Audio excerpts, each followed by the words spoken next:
Welcome to qnawire. Hi, so in this problem what we have is that we need to sketch the titration curve for the of 50 milliliters of 0.1 molar Na2CO3. Remember that this salt is going to dissolve into 2 of sodium plus CO3 minus. So the amount of mole of CO3 minus that we're going to have is going to be equal to 50 times 10 to the minus 3 liters times 0.1 molar, which is mole per liter, and this is going to be equal to 5 times 10 to the minus 3 mole of CO3 minus initially in our solution. First, in order to sketch this, we know that the initial pH is going to be basic, so let's put it here, 7, some basic value.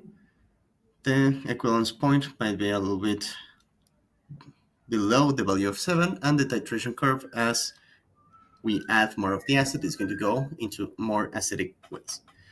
So now, to know exactly what are the values that we should plug in here, we're going to employ, first of all, the initial pH.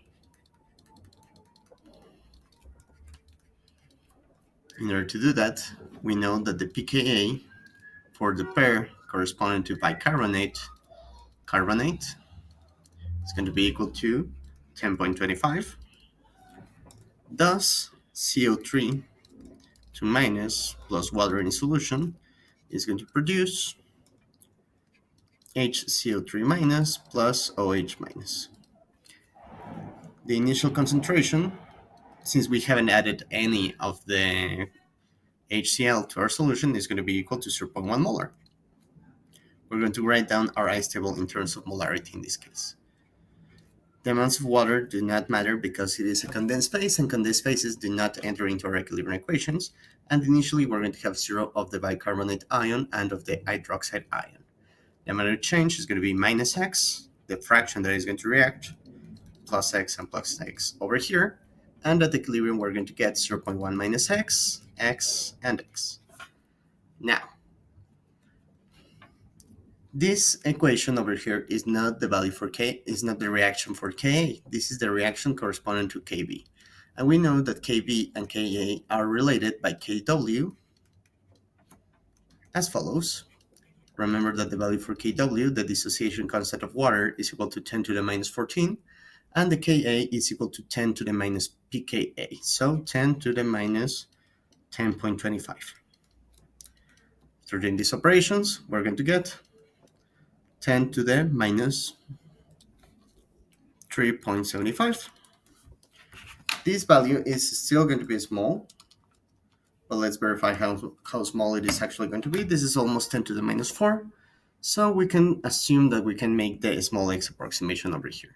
So what that means is that when we write down the value for Kb, which is concentration of OH minus times concentration of bicarbonate divided by concentration of carbonate, when we replace the values that we found from our ice table, we're going to make the assumption that 0.1 minus x is going to be approximately 0.1, making the result a little bit easier. So over here, Kb becomes x squared divided by 0.1. Thus, the value for x is going to be equal to the square root of 0.1 times Kb, which is the value that we just wrote down. So x is going to be equal to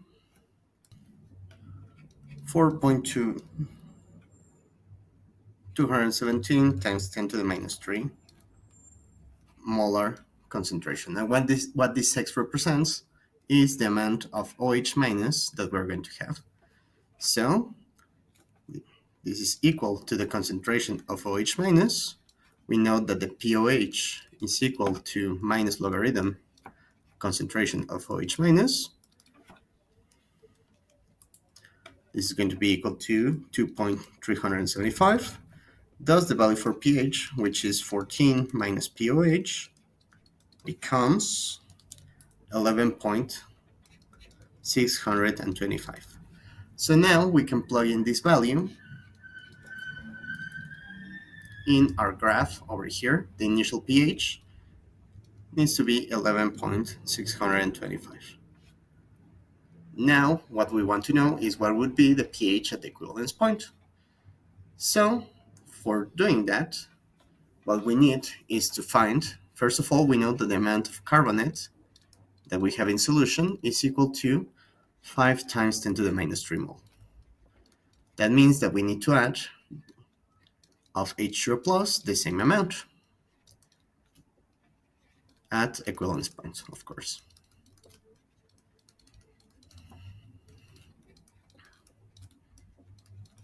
And we know that the concentration of HCl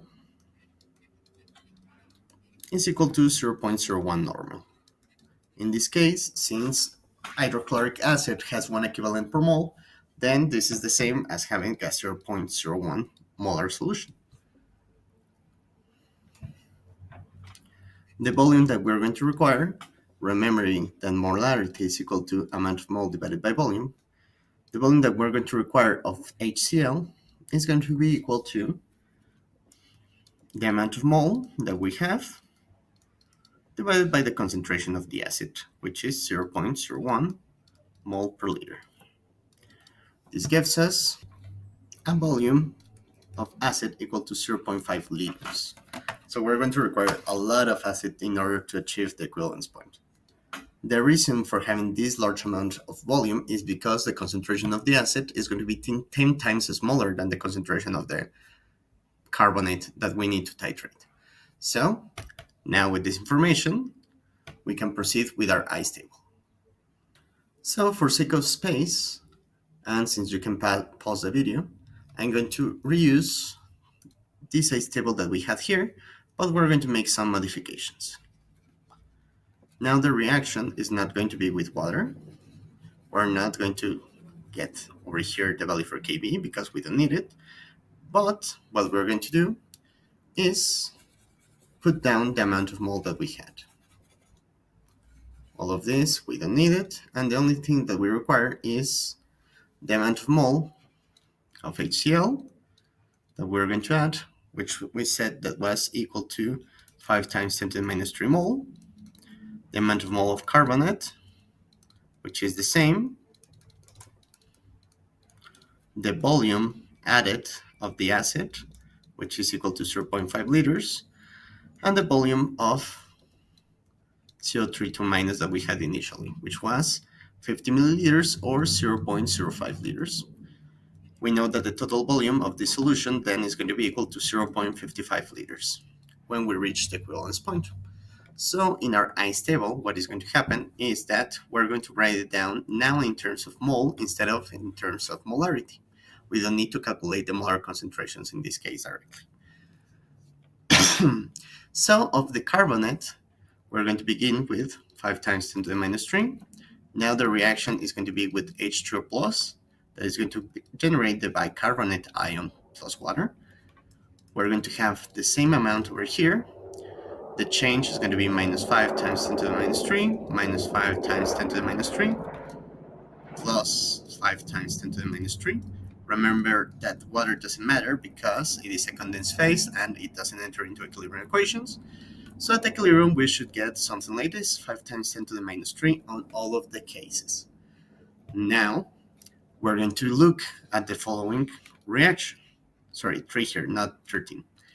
Now we're going to look at the following reaction, which is going to relate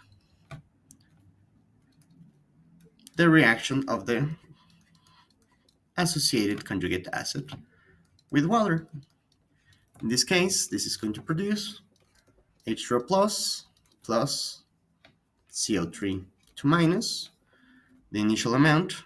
Now we can calculate the concentration. The concentration of HCO3 minus would be equal to 5 times 10 to the minus 3 divided by 0.55 liters.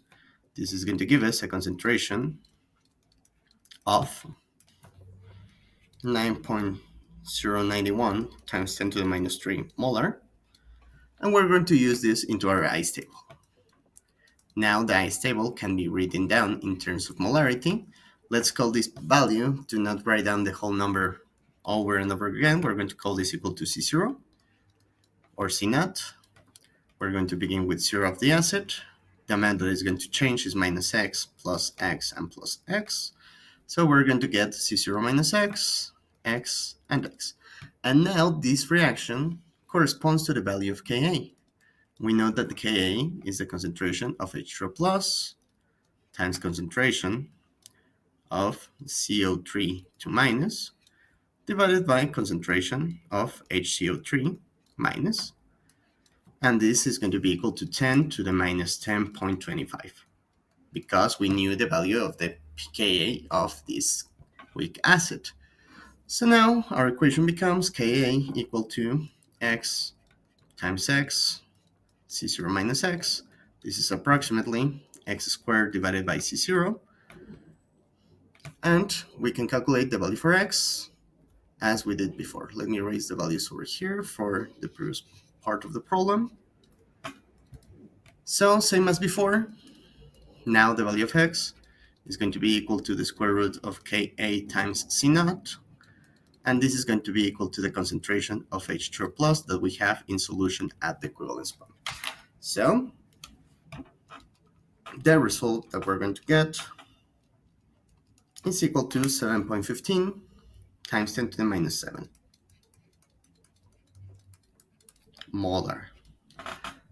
And we can calculate the pH using this value over here. Let me again erase the previous part of the problem. Now it is going to be quite direct because we have that the pH is equal minus log of concentration of H2O plus. We just need to take the minus logarithm of the answer and we're going to get 6.146 as the pH, or 6.1 if you want. So with this information we can complete our table. The equivalence point is going to be around here at 6.14 or 146 to be consistent with my previous result. So with this, you can continue the sketch. Remember that whenever you add more of the strong acid, what is going to happen is that the pH is going to be dropping more and more after the equivalence point, because over there, you know the pH is going to be given by the excess of the acid employed. So it will look something like this. And that would be all. Thank you very much and have a good one.